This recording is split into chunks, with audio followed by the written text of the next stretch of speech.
Mark Hamill reveals shocking difference between Disney Star Wars and George Lucas movies. Star Wars 8 The Last Jedi actor Mark Hamill has revealed the shocking difference between Disney Star Wars and George Lucas approach.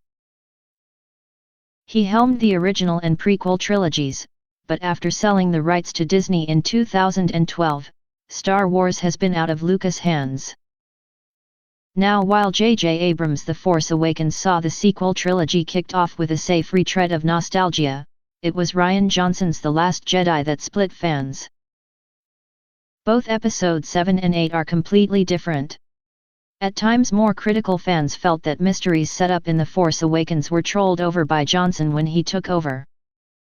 Just look at the fan reactions to Luke throwing Anakin's lightsaber behind his head, Snoke's death, and Rey's parents' reveal. Now Luke Skywalker star Hamill, who hasn't exactly been subtle in what appears to be a disdain for The Last Jedi, has explained what the big difference between Disney Star Wars and Lucas approach.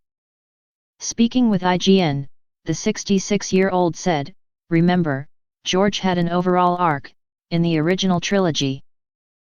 If he didn't have all the details, he had sort of an overall feel for where the three were going."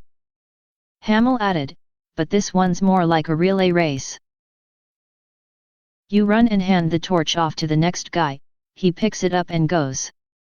Rian didn't write what happens in episode 9 he was going to hand it off to, originally, Colin Trevorrow and now J.J. Meanwhile Lucas has revealed why he thinks fans would have hated his plans for the sequel trilogy. The 74-year-old billionaire said, "The next 3 Star Wars film were going to get into a macrobiotic world. But there's this world of creatures that operate differently than we do. I call them the Whills. And the Whills are the ones who actually control the universe.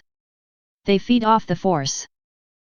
If I'd held on to the company I could have done it, and then it would have been done." Of course, a lot of the fans would have hated it, just like they did Phantom Menace and everything, but at least the whole story from beginning to end would be told.